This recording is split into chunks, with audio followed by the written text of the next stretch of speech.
लेकिन फंस कहां जाते हैं कि सर इसमें कोई ऐसी चीज आ गई जो पीछे के चैप्टर से रिलेटेड थी और मुझे नहीं आती है। जैसे 11वीं क्लास में जैसे जैसे आपके चैप्टर्स बढ़ते थे, ठीक है, आप यूनिट्स एंड डायमेंशन से स्टार्ट हुए तो रोटेशन तक जाते जाते मौत आ गई, फिर ग्रेविटेशन आया, फिर उसके बाद फ्लूइड्स आ गया, थर्मो आ गया, एसएचएम आ गया, तो वहां पर कोई रिलैक्सेशन एसएच नहीं मिलती थी क्योंकि आपको बहुत ज्यादा एनर्जी इनपुट लगाने पड़ते थे, राइट। यहां पर आप नई शुरुआत कहां कहां कर सकते हैं, यहां पर आपकी एक नई शुरुआत हो सकती है, यहां पर आप नई शुरुआत कर सकते हैं,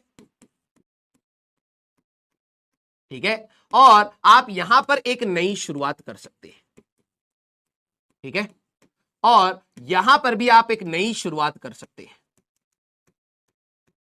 और इसके बाद आपका सेमीकंडक्टर है वहां पर भी आप नई शुरुआत कर सकते हैं। तो ये एक बेनिफिट भी है और एक हमारे लिए डिसएडवांटेज भी है, ठीक है। बेनिफिट ये है कि अगर मान लीजिए आपकी कहीं पर तबियत खराब होती है, ठीक है, ध्यान सुनना, तबियत यहां पर खराब हुई तो इसकी वजह से आगे वाले चैप्टर्स इंपैक्ट नहीं होंगे, तो आप थोड़ा सा मेंटल, थोड़ा सा तबियत जब आपकी खराब है या कोई ऐसी सिचुएशन आ गई है जो रोकी नहीं जा सकती है, तो मैं कहूंगा कि ये बेनिफिट है कि आपको ये रहेगा कि यार ठीक है, मेरे 2-3 लेक्चर इस चैप्टर के मिस हुए हैं तो आगे का मेरे को लोड नहीं है, मैं आराम से इसको करता रहूंगा, लेकिन अभी एट प्रेजेंट जो भी चल रहा है उसको कवर अप करें। मान लीजिए आप यहां पर हैं, आपका ये छूटा हुआ है, तो ऐसा इसकी वजह से यहां कोई इंपैक्ट नहीं आएगा, आप इसको अपना आराम से कर सकते हैं और इसको बैक साइड में धीरे धीरे कवर करना चाहें तो कर सकते हैं। अब डिसएडवांटेज ये है कि आपका जो माइंडसेट है वो कामचोरी का यहां पर निकल करके कई बच्चों का आ जाता है, उनको लगता है ठीक है भाई, बीच चैप्टर में मान लो तबियत खराब हुई, अगर आपका एटीट्यूड ये है अरे ठीक है ना, कोई नहीं,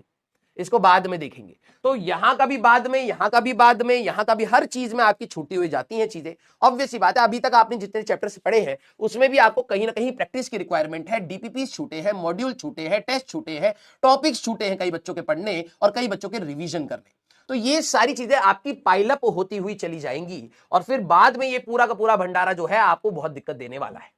समझ रहे मेरी बात? तो ये आपको थोड़ा सा लथार्जिक भी बना सकता है कि यार ठीक है, खराब हो गया ये चैप्टर, कोई नहीं, मैं अभी इसको खराब करने चल जाऊंगा। नहीं भाई, हमें इसको ऊपर ध्यान रखना पड़ेगा। जैसे इलेक्ट्रोस्टैटिक्स में अगर आपका चैप्टर 1 खराब है तो चैप्टर 2 में बहुत दिक्कत आएगी, तो बच्चे कोशिश करते हैं भाई चैप्टर 1 भी रिवाइज करते चले या उसके ऊपर भी सवाल लगाते चले, जिससे चैप्टर 2 में हमें थोड़ी सी आसानी हो। जैसे करंट इलेक्ट्रिसिटी गया है और वैसे ही हमें कैपेसिटर्स में भी थोड़ा सा लिंकिंग मिलेगा, series, parallel and all, charge distribution and all, और फिर उसका आरसी सर्किट, तो आपको थोड़ा सा मोटिवेशन रहता है भाई इस चैप्टर को भी साथ लेकर के चलते हैं, अदरवाइज ये चैप्टर इतना अच्छा हमारा बन नहीं पाएगा। मैग्नेटिज्म के साथ इलेक्ट्रोमैग्नेटिक इंडक्शन हमारे पास चल रहा था, मैंने कहा था मैग्नेटिक्स अगर आपका इंटरेस्ट में है या फिर आपने थोड़ी सी प्रैक्टिस करी है तो आपको ईएमआई में इंटरेस्ट आ जाएगा और धीरे धीरे जब आप प्रैक्टिस करेंगे तो आपके हाथ में सवाल भी बनने स्टार्ट होंगे। क्लास 11th में अगर आपने फेजर्स के ऊपर थोड़ा सा ध्यान दिया है तो ये आपको मदद करता है समझने में। कोई बच्चे कहे सर मेरा तो 11th क्लास पूरा ही खराब था, तो ऐसा नहीं है कि आपको इतनी दिक्कत आएगी आप इस चैप्टर को नहीं पढ़ सकते, 8-9 लेक्चर्स है, आराम से आप इसको कर सकते हैं, वहीं पर समझ के भी कर सकते हैं। इस वाले चैप्टर में आपको क्लास 11th का वेव्स में एक बहुत इंपॉर्टेंट टॉपिक होता है, that is interference. Constructive interference, destructive interference, path difference, phase difference, कहां एम्पलीट्यूड बढ़ता है, कहां इंटेंसिटी, सेम चीज अगर आपको थ्योरी आती है ना तो 2 दिन का ये चैप्टर बचता है, बिलीव मी, 2 दिन का ये चैप्टर बचता है। एक दिन में आप अपने पूरे वाईडीएससी को निपटा सकते हैं और एक दिन में जो पोलराइजेशन जो फर्जी चीजें हैं उसको निपटा सकते हैं। 2 दिन का चैप्टर बचता है, बस क्लास 11 का वेव आना चाहिए। अगर किसी को ये बोलते ही स्ट्रेस हुआ कि यार मेरे को तो नहीं आता है, that means you have a wrong attitude towards studies. क्यों? आपने ये सोचना चाहिए था कि यार अच्छा इसी के बहाने मैं 11th का ये वाला पार्ट भी रिवाइज क्यों ना कर लूं,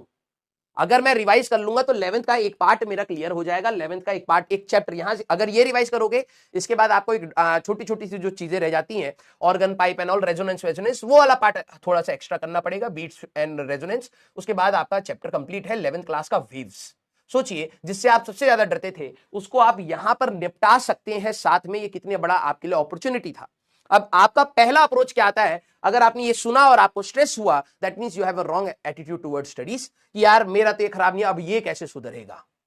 और जिन बच्चों ने ये अपॉर्चुनिटी देखी यार इसी बहाने इस चैप्टर को जब पढ़ेंगे, इसी बहाने अगर मैं आगे वाली चीजों को भी अपने 11th क्लास के चैप्टर्स को भी रिवाइज कर लूंगा तो ये बेनिफिट होगा। मॉडर्न में हमारे पास 3 चैप्टर्स आते हैं, एक होता है dual nature of matter and radiation, फिर एक होता है आपका एटम्स और एक होता है आपका न्यूक्लियाई, ठीक है।